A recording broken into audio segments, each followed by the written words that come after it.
ہماری ویڈیوز دیکھنے کے لیے ہمارے چینل صراط جنت کو سبسکرائب کریں۔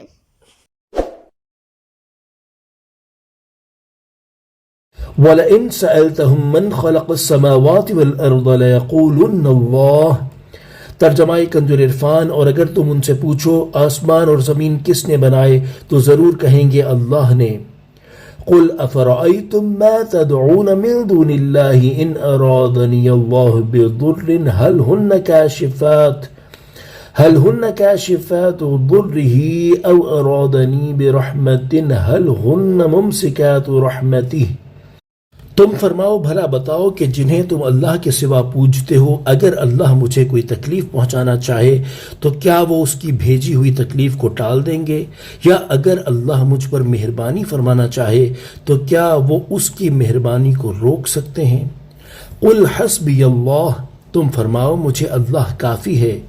علیہ یتوکل المتوکلون، توکل کرنے والے اسی پر بھروسہ کرتے ہیں۔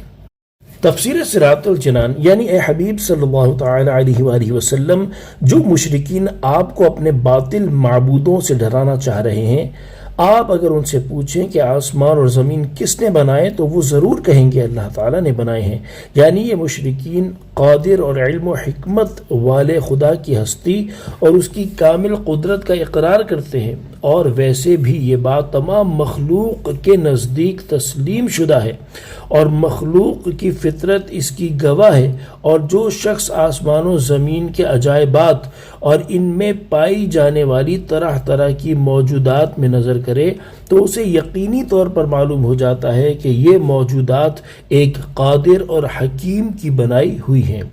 یہ فرمانے کے بعد اللہ تعالیٰ اپنے حبیب صلی اللہ تعالیٰ علیہ وآلہ وسلم کو حکم دیتا ہے کہ آپ ان مشرکین پر حجت قائم کیجئے۔ چنانچہ فرماتا ہے کہ اے حبیب صلی اللہ تعالیٰ علیہ وآلہ وسلم، آپ ان مشرکین سے فرما دیں جب تم اللہ تعالیٰ کو خالق اور قادر مانتے ہو تو بھلا بتاؤ کہ جن بتوں کو تم اللہ تعالیٰ کے سوا پوجتے ہو وہ کچھ بھی قدرت رکھتے ہیں اور کسی کام بھی آ سکتے ہیں؟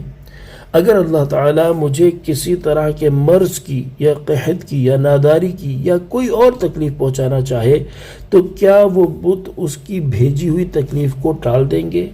یا اگر اللہ تعالیٰ مجھ پر صحت کی، مالداری کی یا کوئی اور مہربانی فرمانا چاہے تو کیا وہ اس کی مہربانی کو روک سکتے ہیں؟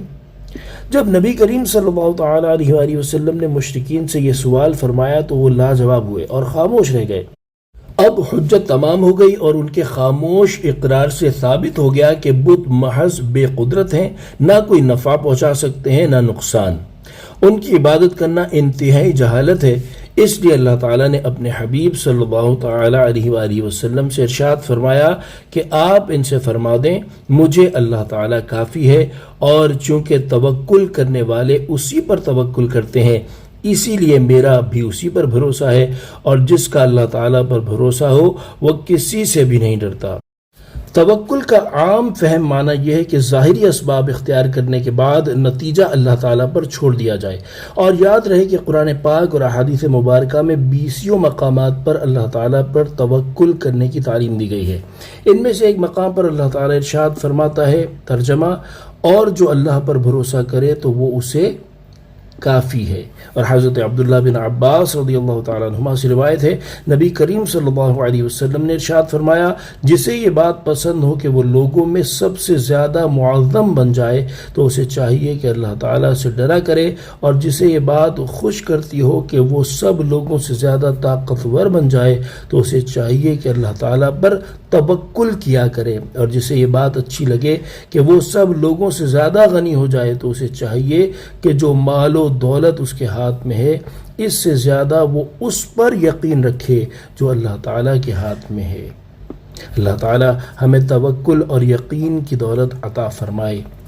صلو علی الحبیب صلی اللہ تعالی علی محمد صلی اللہ تعالی علیہ وآلہ وسلم۔